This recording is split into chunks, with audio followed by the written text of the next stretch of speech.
Tu as déjà compté les jours? Tu sais exactement de quoi je parle. Ce petit compteur mental que tu tiens en parallèle de ta vie normale, je suis au jour 6, je suis au jour 12, encore 9 jours et c'est fait. Tu as compté parce qu'on t'a dit qu'il suffisait de tenir 21 jours. 21 jours et le changement serait là. 21 jours et ce serait automatique, naturel, acquis. Et tu as tenu. Et au jour 22, quelque chose s'est effondré. Ou au jour 4. Ou au jour 10. Ou tu as tenu exactement 20 et un jour tu as vu le chiffre atteint, tu as senti que c'était terminé et 2 semaines plus tard, tu étais revenu exactement là où tu avais commencé. Et tu t'es dit que le problème c'était toi. Ce n'était pas toi. C'était le chiffre.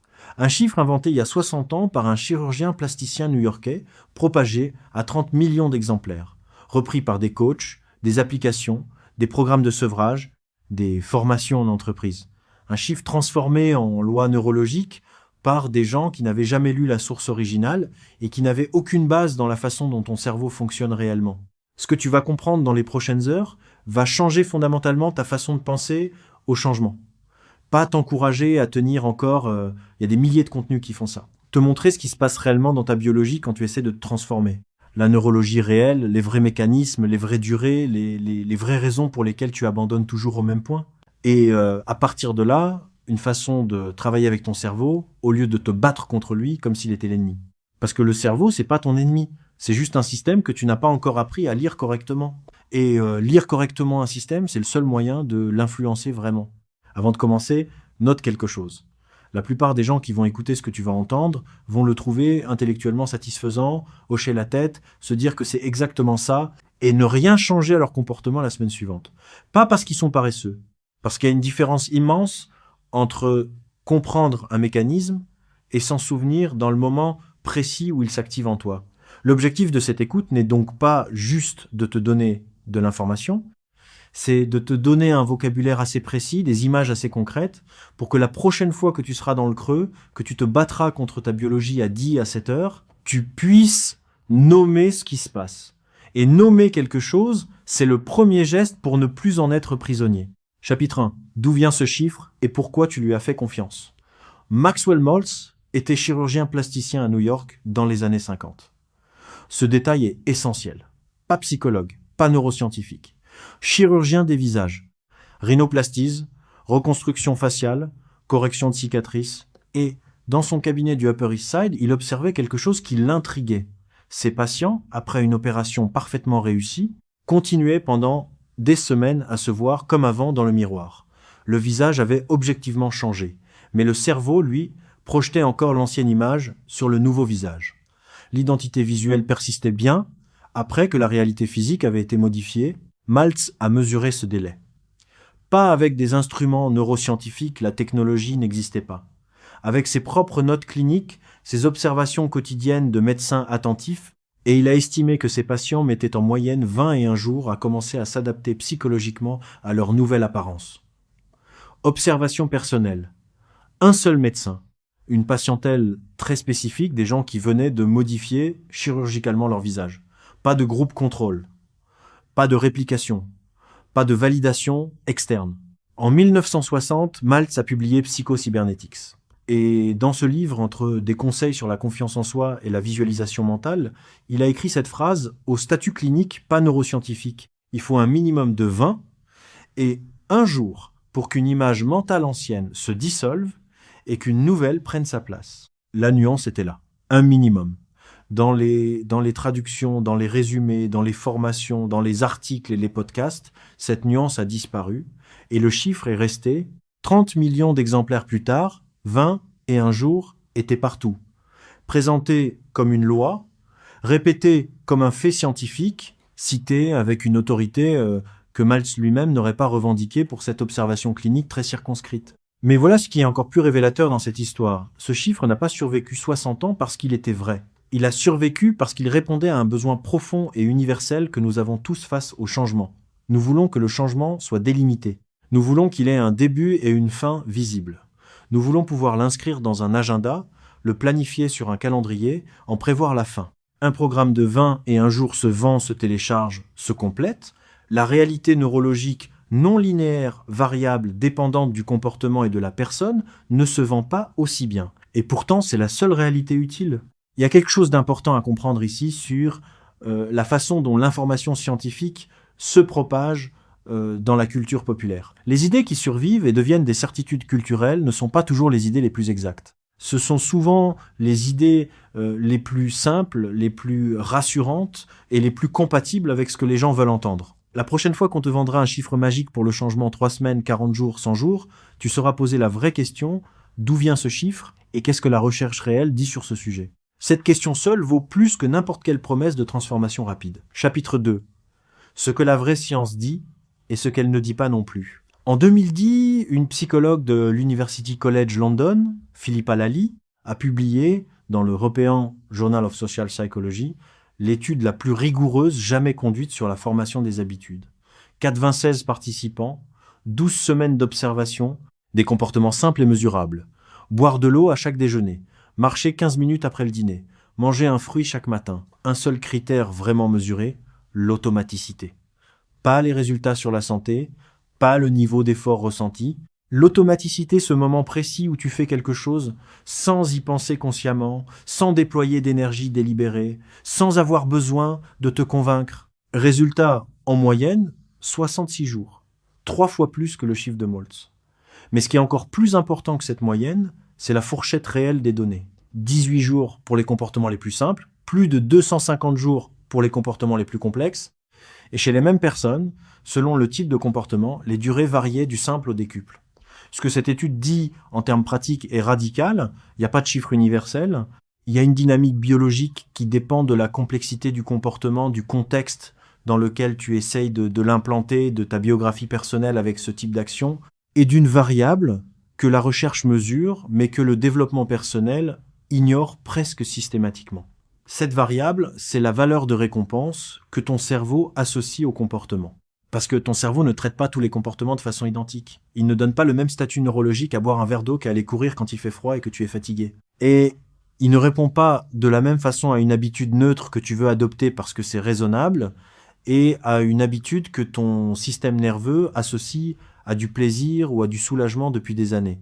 L'histoire neurologique de chaque comportement dans ta vie est unique. Et aucun chiffre fixe ne peut prendre en compte cette unicité. Alors quelle est la vraie durée ? La vraie durée est celle qu'il faut pour que ton cerveau construise un circuit assez solide pour fonctionner sans supervision consciente permanente.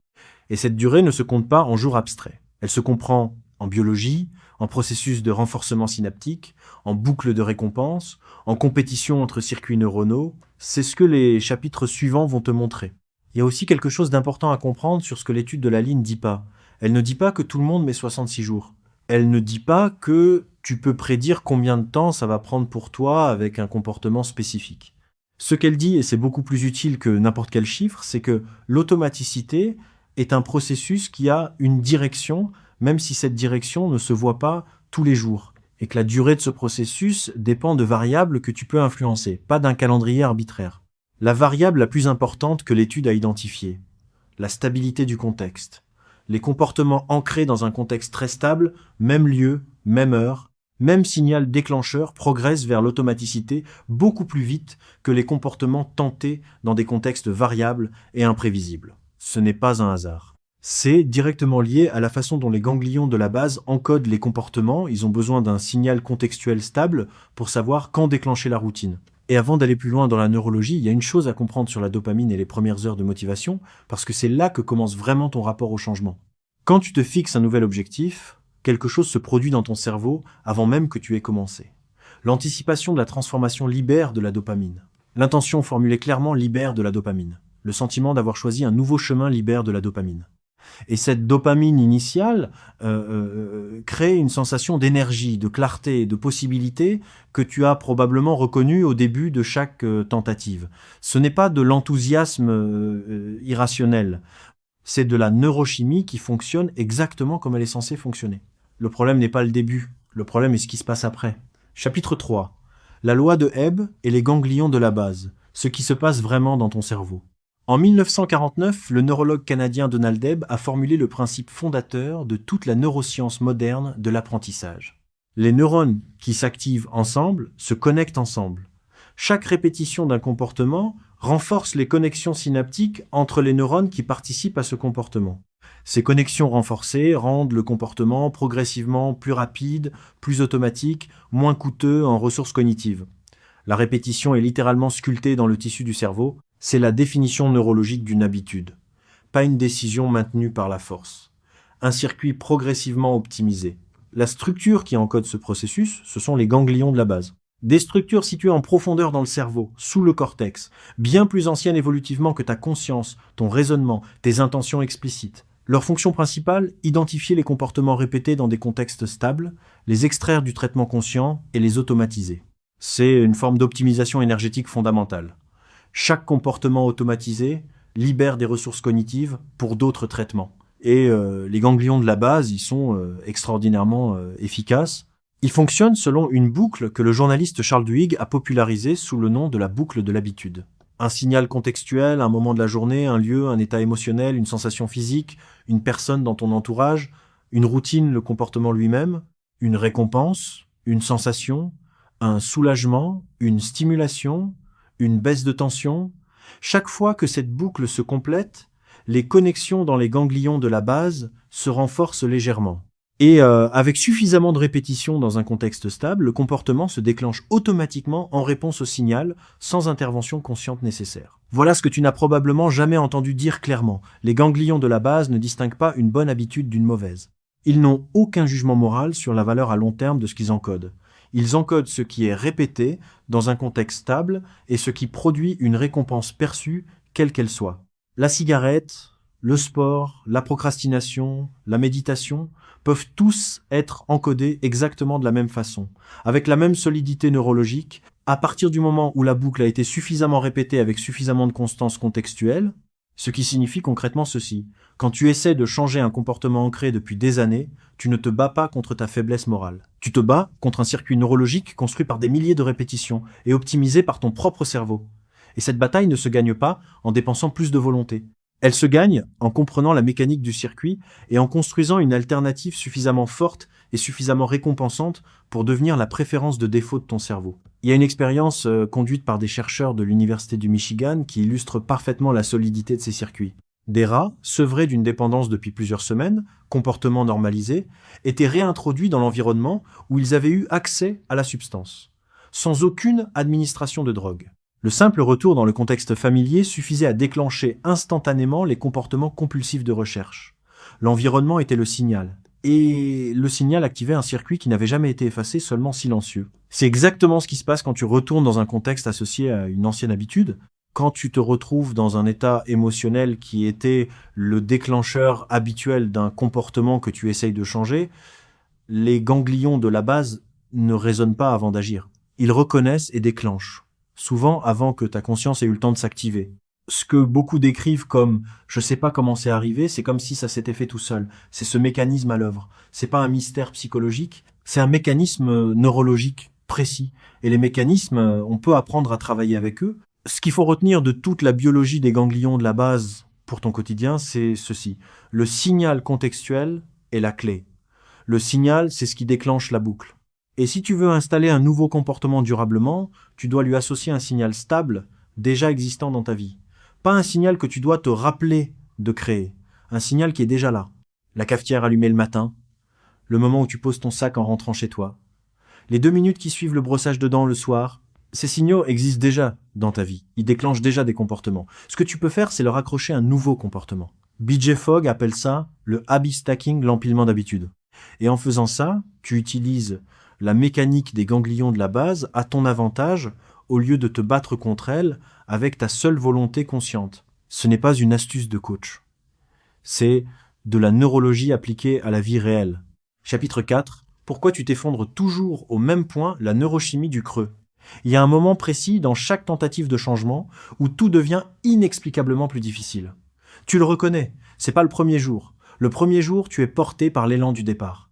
C'est pas les derniers jours, si tu arrives jusque-là, quelque chose s'est installé, c'est quelque part entre le 4e et le 10e jour. Une pesanteur diffuse qui monte, une résistance sans nom clair, une voix intérieure qui commence à calculer froidement « Est-ce que l'énergie que je dépense correspond à ce que je vois comme résultat ?»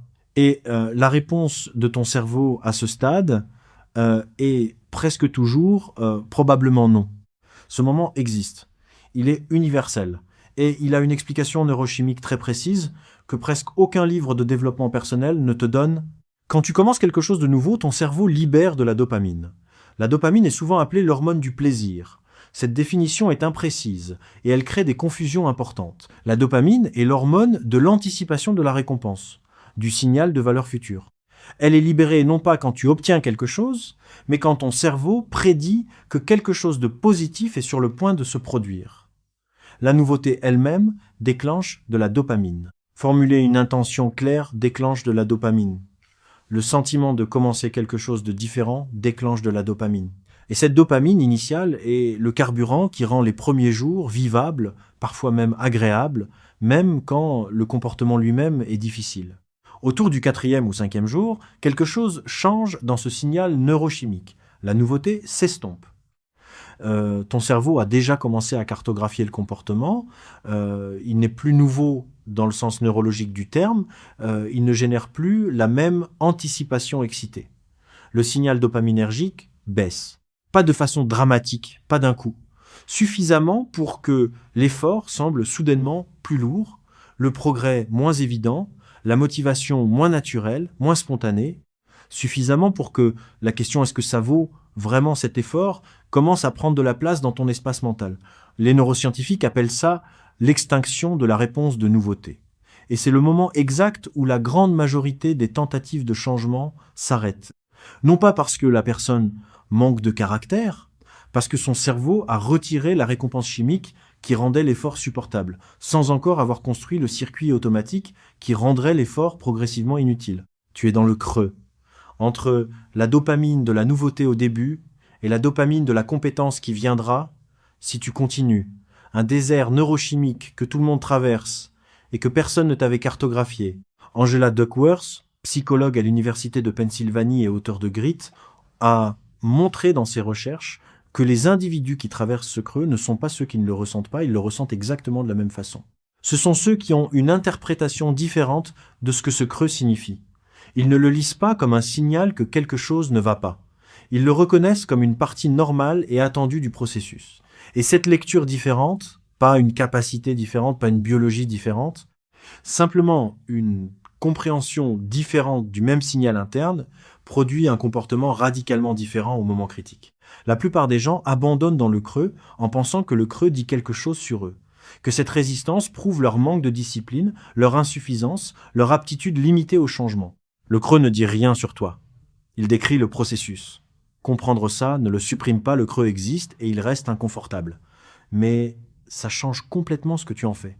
Il y a une stratégie très concrète que la recherche a identifiée pour traverser ce désert neurochimique. Les chercheurs l'appellent la micro-récompense intentionnelle. Puisque ton cerveau a perdu la dopamine de la nouveauté et n'a pas encore gagné la dopamine de la compétence, tu peux lui fournir une source de récompense artificielle pendant cette période de transition. Une récompense qui n'est pas liée au résultat final, mais à l'acte lui-même. Pas je serai fier quand j'aurai perdu 10 kilos. Mais après chaque session, je note 3 choses que j'ai observées sur mon corps ou mon énergie. Pas je serai content quand j'aurai écrit un livre, mais après chaque session d'écriture, je relis la meilleure phrase que j'ai produite. C'est pas de la manipulation psychologique, c'est du rechargement intentionnel du signal dopaminergique pendant la période où il est naturellement bas. Et ça peut faire la différence entre traverser le creux et s'y arrêter définitivement. Et ce que tu en fais au moment du creux est probablement la variable la plus déterminante dans tout ton rapport au changement. Chapitre 5. Pourquoi ta volonté ne peut pas gagner seule la biologie de l'épuisement décisionnel ? Il y a une croyance très répandue dans la culture du développement personnel, selon laquelle les gens qui changent durablement ont simplement plus de discipline que les autres, plus de volonté, plus de résistance à la tentation, et que si tu n'as pas réussi à tenir, c'est que tu n'as pas assez voulu, pas assez travaillé sur ta force mentale. Cette croyance est non seulement fausse, elle est contre-productive, parce qu'elle te pousse à dépenser de l'énergie sur le mauvais levier. Il y a une guerre qui se déroule dans ton cerveau à chaque tentative de changement. Une compétition réelle entre deux systèmes neurologiques avec des priorités différentes, des vitesses différentes et des accès différents aux ressources énergétiques de ton cerveau. D'un côté, le cortex préfrontal. Zone la plus récente, évolutivement, celle qui planifie à long terme, qui raisonne, qui fixe des objectifs, qui dit « je veux être en meilleure santé dans 6 mois, et donc ce matin je vais courir même si j'ai envie de rester sous la couette ». C'est le siège de ta conscience délibérée, de tes valeurs explicites, de tes bonnes intentions. De l'autre, les ganglions de la base et le système limbique. Ancien, rapide, efficace, optimisé pour la survie immédiate et la répétition de ce qui a fonctionné dans le passé. Ces structures ne planifient pas, elles répondent. Et elles répondent souvent avant que ta conscience ait eu le temps de s'activer. Le problème est structurel. Le cortex préfrontal est extrêmement gourmand en énergie cognitive. Et il se fatigue dans la journée d'une façon mesurable. Ce qu'on appelle la fatigue décisionnelle est une réalité neurologique, pas une métaphore. Chaque décision que tu prends, chaque acte de résistance à une impulsion, chaque effort de volonté conscient consomme des ressources cognitives qui sont limitées. À 10 à 7 heures après une journée de travail, de décision, d'interaction sociale, ton cortex préfrontal n'a plus la même puissance qu'à 9 heures du matin. Et c'est exactement à 10 à 7 heures que tu passes devant la boulangerie, que le canapé t'appelle, que la cigarette semble la solution évidente pour décompresser. Roy Baumeister, psychologue à l'Université de Floride, a démontré ce phénomène dans des expériences restées emblématiques. Dans l'une des plus connues, des participants à qui on avait demandé de résister à des biscuits au chocolat fraîchement cuits et de manger des radis à la place, abandonnaient ensuite les puzzles difficiles beaucoup plus vite que les participants qui n'avaient pas eu à résister. L'acte de résister avait consommé quelque chose de réel et de limité. Ce phénomène a été nommé l'épuisement de l'ego, égo-déplétion, et il a été répliqué dans des dizaines d'études différentes. Ce que ça signifie pour ta vie est radical. Chaque fois que tu comptes uniquement sur ta volonté pour maintenir un comportement difficile, tu utilises une ressource qui se vide au fil de la journée. Et quand elle est épuisée, les ganglions de la base reprennent le contrôle, automatiquement. Et ils font ce qu'ils ont appris à faire pendant des années. La solution n'est donc pas plus de volonté. La solution est moins de dépendance à la volonté. Il y a une distinction importante que la recherche fait ici et que la culture de la discipline efface complètement. Il y a une différence entre la volonté comme ressource, une réserve qu'on dépense et qui se vide, et la volonté comme compétence, une capacité qui peut être développée sur le long terme.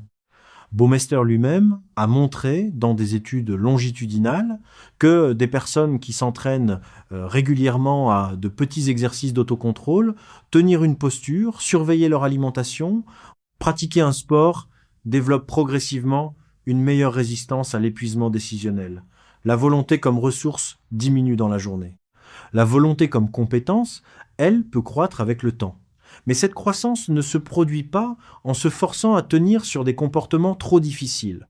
Elle se produit en s'exerçant régulièrement sur des comportements accessibles, en construisant une histoire de petits succès, qui consolide l'identité de quelqu'un qui se maîtrise.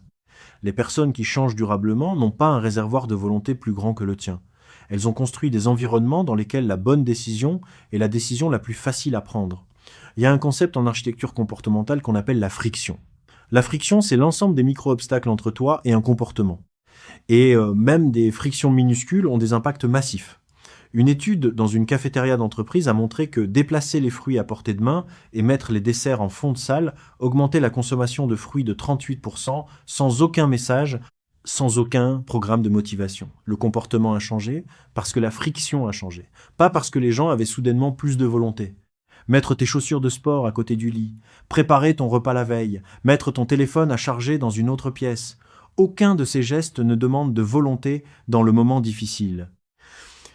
Chacun réduit la friction du bon comportement ou augmente la friction du comportement que tu veux éviter. Et dans un cerveau fatigué à 10 à 7 heures, c'est souvent cette différence de friction qui décide bien plus que ta résolution du matin. Il y a une étude particulièrement frappante conduite par des chercheurs en économie comportementale qui illustre parfaitement ce point. Ils ont examiné les taux d'inscription au programme de retraite dans des entreprises où l'inscription était optionnelle. Tu devais activement choisir de t'inscrire versus des entreprises où l'inscription était automatique et tu devais activement choisir d'en sortir. Dans les entreprises avec inscription optionnelle, environ 40% des employés participaient. Dans les entreprises avec inscription automatique, plus de 85% participaient. Même information, mêmes avantages, même personne. La seule différence, qui devait faire l'effort de décider. Et cet effort, aussi minime soit-il, changeait le comportement de la majorité. Ce principe s'applique à chaque habitude que tu veux installer ou supprimer. Si tu dois activement décider chaque matin de faire du sport, tu seras à la merci de l'état de ton cortex préfrontal ce matin-là. Si le sport est l'option par défaut de ta matinée, chaussures prêtes, vêtements posés, créneaux bloqués, tu dois activement décider de ne pas le faire. Et ce renversement de la friction par défaut est infiniment plus puissant que n'importe quelle motivation. Chapitre 6, l'identité avant le comportement, le levier que la neurologie confirme. Il y a quelque chose que James Clear a mis au cœur d'Atomic Habits, et qui est probablement l'idée la plus sous-estimée de tout le champ du développement personnel. Le changement durable ne commence pas par ce que tu fais, ni par comment tu le fais. Il commence par qui tu crois être. Tu n'essayes pas de courir 3 fois par semaine, tu deviens quelqu'un qui court. Tu n'essayes pas d'arrêter de fumer, tu deviens quelqu'un qui ne fume pas.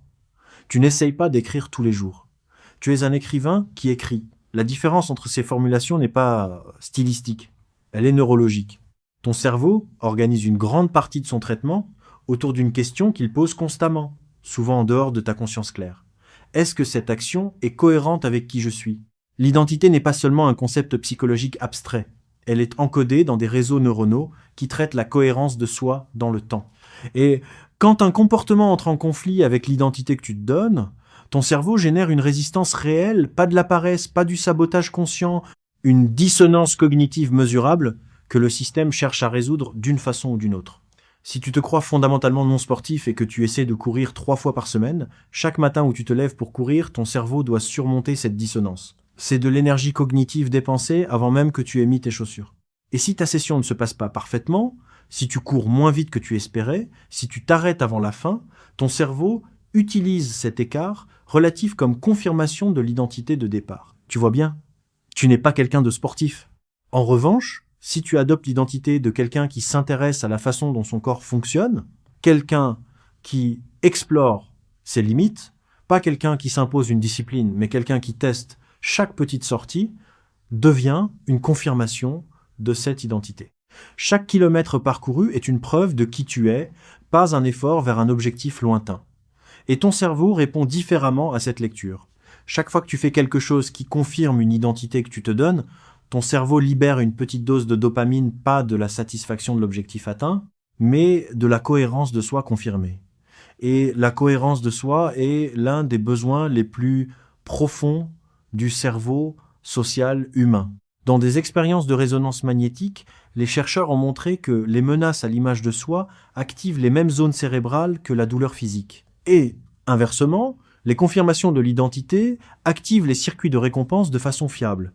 Carol Dweck, à Stanford, a passé des décennies à étudier ce qu'elle appelle le growth mindset, l'état d'esprit de croissance. La différence entre croire que tes capacités sont fixes et croire qu'elles sont développables produit des différences mesurables dans l'activité cérébrale pendant l'apprentissage. Les personnes avec un état d'esprit de croissance montrent une plus grande activation dans les zones de traitement de l'erreur. Elles traitent l'échec comme une information utile, pas comme une confirmation de leur limitation. C'est pas de l'optimisme. C'est une configuration neurologique différente de la même mécanique cérébrale. Dweck a aussi montré quelque chose de contre-intuitif sur les compliments. Féliciter quelqu'un pour son intelligence, tu es très doué, tu es naturellement talentueux, produit paradoxalement moins de persévérance que de le féliciter pour ses efforts. Tu as vraiment travaillé dur là-dessus. Parce que les compliments sur le talent fixent une identité figée que l'échec menace directement. Les compliments sur l'effort renforcent une identité dynamique que l'effort lui-même confirme. La façon dont tu te parles à toi-même après un succès ou un échec construit une identité qui, elle, détermine ton comportement futur. Ce n'est pas accessoire, c'est central. Et cette configuration peut être modifiée. Elle se construit par des expériences répétées de progression. Chaque petite victoire, chaque fois que tu fais quelque chose que tu pensais ne pas être capable de faire, contribue à construire l'identité de quelqu'un capable de changer. L'identité précède parfois le comportement, mais parfois c'est le comportement répété qui construit l'identité. Et comprendre que ces deux directions existent te donne 2 leviers au lieu d'un. Il y a une pratique très concrète qui découle directement de cette compréhension. Chaque fois que tu complètes un comportement aligné avec l'identité que tu veux construire, dis-le explicitement, pas à voix haute nécessairement intérieurement. Je suis quelqu'un qui fait ça. Je suis quelqu'un qui honore ses engagements envers lui-même. Je suis quelqu'un qui revient après un écart. Ça peut paraître simple au point d'être dérisoire. Mais les recherches de Dweck et de ses collègues montrent que ces micro-déclarations d'identité, répétées dans le contexte de l'action, renforcent les réseaux neuronaux associés à la cohérence de soi. Elles ne sont pas du tout des affirmations positives vides. Elles sont des instructions adressées directement à la mécanique identitaire de ton cerveau. La vraie question à te poser au moment d'adopter un comportement n'est pas « est-ce que je vais tenir ?» C'est quelle identité est-ce que cette action confirme? Et si la réponse est claire, le reste suit avec beaucoup moins de résistance. Chapitre 7, La neuroplasticité cumulative, pourquoi commencer petit, n'est pas une faiblesse. Anne Greybiel, chercheuse au MIT, a conduit une expérience sur des rats dans un labyrinthe simple. À gauche, une récompense. À droite, rien. Au début, les cerveaux des rats montraient une activité intense et distribuée pendant tout le trajet, exploration, calcul, évaluation, comparaison. Après des dizaines de répétitions, quelque chose de remarquable s'était produit. L'activité cérébrale totale pendant le labyrinthe avait massivement baissé. Le rat allait directement à gauche. Et les pics d'activité neuronale se concentraient en 2 moments seulement, le signal de départ et la récompense finale. Entre les deux, quasi-silence neurologique. Le cerveau avait délégué la tâche aux ganglions de la base et libéré ses ressources pour d'autres traitements. C'est l'automaticité à l'état pur. Et ce que cette expérience révèle, c'est que cette automaticité ne se construit pas linéairement ni de façon perceptible au quotidien. Elle se construit par accumulation invisible, par des renforts synaptiques microscopiques qui s'accumulent sous la surface longtemps avant de devenir perceptibles. Il y a des périodes de plateau où rien ne semble bouger, puis des moments de bascule soudain où plusieurs semaines d'accumulation silencieuse se manifestent d'un coup. B.J. Fogg, chercheur à Stanford, a construit toute sa méthode Tiny Habits autour de cette réalité biologique. Sa découverte principale, la raison pour laquelle les grandes résolutions échouent, n'est pas le manque de motivation au départ, c'est la taille du comportement demandé. Quand tu te fixes l'objectif de courir 5 km chaque matin à partir de demain, ton cerveau doit mobiliser d'énormes ressources pour combler l'écart entre l'état actuel et l'état visé. Et si une seule journée est ratée, la résistance pour reprendre est presque aussi grande que pour commencer. Parce que la résistance est proportionnelle à la taille de l'écart perçu. Quand l'objectif est 2 pompes par jour tellement peu que l'échec est presque impossible, quelque chose de biologiquement différent se produit, l'effort est assez faible pour que la résistance soit quasi inexistante dans la plupart des journées, même les plus difficiles. La boucle signal-routine-récompense peut se compléter très régulièrement. Et chaque jour où la boucle se complète, les connexions synaptiques dans les ganglions de la base se renforcent, progressivement, invisiblement. 2 pompes deviennent 5 non pas parce que tu as décidé d'augmenter, mais parce que ton cerveau cherche naturellement à optimiser et à développer les circuits qu'il utilise régulièrement. Ce processus s'appelle la potentialisation à long terme. Chaque activation d'un circuit synaptique en renforce légèrement la structure.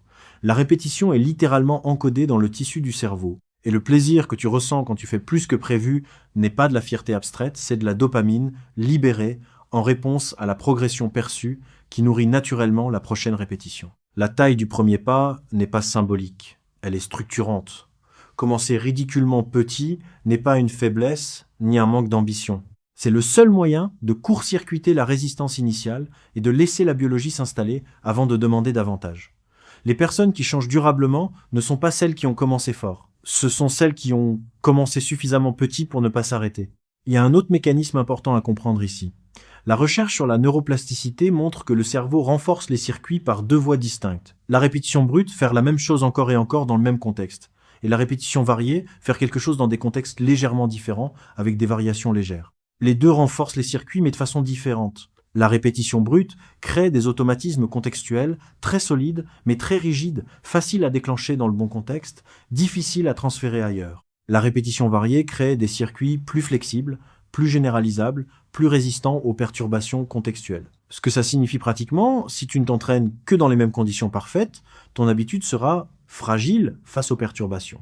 Si tu t'entraînes parfois dans des conditions imparfaites, tu médites même si tu n'as que 5 minutes, tu cours même si tu n'es pas en tenue, tu écris même si tu n'as que 10 minutes dans un café, tu construis un circuit plus robuste et plus adaptable. La perfection des conditions n'est pas ce qui construit la solidité d'une habitude, c'est la variabilité contrôlée des répétitions qui crée la vraie résilience du circuit. Chapitre 8. Ce que personne ne t'a dit sur l'échec, la neuroscience du rebond. Dans l'étude de Philippa Lally, il y avait un résultat secondaire que presque tous les articles qui ont cité cette recherche ont ignoré. Les chercheurs avaient analysé ce qui se passait statistiquement quand les participants rataient un jour. Leur conclusion était nette, rater un jour n'avait pas d'impact statistiquement significatif sur la trajectoire vers l'automaticité. Un jour manqué ne remettait pas le compteur à 0. Il ne détruisait pas les gains synaptiques accumulés par les semaines précédentes. Il créait un léger délai dans la progression, et c'est tout. Ce qui comptait vraiment, c'était ce que les participants faisaient le lendemain du jour manqué. Il y a un phénomène psychologique très documenté qu'on appelle l'effet « what the hell ». Tu as mangé quelque chose que tu t'étais interdit. Et au lieu de traiter ça comme un incident isolé dans un processus qui continue, bah ton cerveau l'utilise comme justification pour tout relâcher. Puisque j'ai déjà raté, autant ne pas m'arrêter en si bon chemin. Parce que l'abandon résout une dissonance cognitive douloureuse, l'écart entre ce que tu voulais faire et ce que tu as fait. Et résoudre cette dissonance coûte moins cher cognitivement à court terme que de reprendre. Kelly McGonigal, à Stanford, a documenté ce mécanisme en détail. Elle l'appelle la transgression morale et le comportement compensatoire. Et elle a montré quelque chose de crucial. Ce mécanisme peut être désamorcé. Non pas en s'imposant plus de rigueur après l'écart, ça ne fonctionne pas, mais en traitant l'écart comme de l'information plutôt que comme une condamnation. Qu'est-ce que cet écart m'apprend sur mon contexte, sur mon état, sur la structure de mon environnement? Cette question seule change la trajectoire neurologique qui suit. Voilà ce que la neurologie sait et que la culture de la discipline ignore. Le circuit de l'habitude en construction n'est pas effacé par un jour manqué, ni par une semaine, ni parfois même par un mois d'interruption.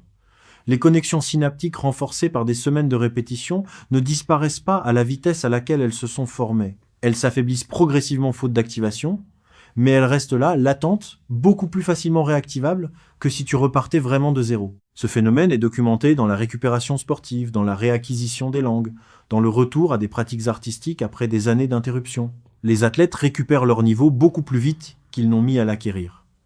Les musiciens qui reprennent après un an retrouvent leur niveau en quelques semaines. Ce n'est pas de la magie, c'est de la mémoire synaptique qui attend d'être réactivée par la pratique. Martin Seligman, fondateur de la psychologie positive à l'Université de Pennsylvanie, a montré dans ses recherches sur la résilience que la différence entre les personnes qui rebondissent et celles qui s'enlisent réside presque entièrement dans le style explicatif, la façon dont tu expliques les revers qui t'arrivent. Ceux qui s'enfoncent tendent à voir les échecs comme permanents, généraux et personnels. C'est toujours comme ça. Ça touche tout dans ma vie. C'est parce que je suis ainsi. Ceux qui rebondissent les voient comme temporaires, spécifiques et circonstanciels. C'est arrivé 7 fois, dans ce contexte particulier, pour cette raison précise. La prochaine fois sera différente. Et ce style explicatif n'est pas un trait de personnalité figé, c'est une compétence qui se développe. Chaque fois que tu traites un écart comme de l'information plutôt que comme une preuve de ton incapacité fondamentale, tu entraînes ton cerveau à répondre différemment. Et ces réponses différentes, répétées, deviennent elles aussi un circuit de résilience. La vraie menace pour le changement durable n'est pas l'échec. C'est l'histoire que tu racontes sur l'échec dans les 24 heures qui suivent. Cette histoire, tu peux choisir de la réécrire. Et cette réécriture est elle-même un acte de neuroplasticité. Il y a une pratique très précise que la recherche en psychologie de la résilience a identifiée pour développer ce style explicatif différent. James Pennebaker, psychologue à l'Université du Texas, a conduit des décennies de recherche sur l'écriture expressive, le fait de mettre des mots sur les expériences difficiles. Ces résultats sont constants. Les personnes qui écrivent sur leurs écarts, leurs rechutes, leurs difficultés en les contextualisant, en cherchant ce qu'elles peuvent en tirer, en les reliant à des schémas plus larges de leur vie, montrent une meilleure récupération psychologique et une plus grande persistance dans leurs objectifs que celles qui ne le font pas ou qui ruminent mentalement sans externaliser. C'est pas de la thérapie, c'est de l'architecture cognitive. Mettre des mots sur une expérience difficile force le cerveau à la traiter différemment, de façon plus analytique, moins purement émotionnelle. Et ce traitement différent produit une représentation différente de l'événement dans la mémoire. Une représentation qui, la prochaine fois, est accessible comme un souvenir utile, plutôt que comme un souvenir douloureux qui déclenche l'évitement. Après ton prochain écart, et il y en aura un, parce que le changement est non linéaire, prends 5 minutes pour écrire. Pas pour te punir, pas pour dresser un bilan, pour contextualiser. Qu'est-ce qui s'est passé exactement? Quel était le signal déclencheur? Qu'est-ce que ça m'apprend sur les conditions dans lesquelles ce comportement est difficile pour moi? Et qu'est-ce que je fais différemment la prochaine fois dans ce contexte? 5 minutes. Un écart transformé en information. Et ton cerveau, qui apprend quelque chose d'utile au lieu de confirmer une limitation, conclusion. Ce que le changement est vraiment. William James, l'un des fondateurs de la psychologie moderne, a écrit au XIXe siècle une phrase que la neuroscience confirme avec une précision qu'il n'aurait pas imaginée possible. Sème une action, récolte une habitude. Sème une habitude, récolte un caractère. Sème un caractère, récolte un destin. C'est pas de la métaphore poétique. C'est une description de la plasticité synaptique avant que ce mot n'existe. Voici ce que tu sais maintenant, que tu ne savais pas au début de cette écoute. Le chiffre 20 et un jour est une invention propagée sans base neuroscientifique réelle par une industrie qui avait besoin d'une durée vendable et rassurante. Mais au-delà de ce chiffre spécifique, ce que cette écoute t'a donné, c'est une compréhension des mécanismes réels. Et un mécanisme compris, c'est un mécanisme qu'on peut travailler. La neurologie du changement n'est pas un destin, c'est une carte. Et avec la bonne carte, on traverse des territoires qu'on croyait inaccessibles.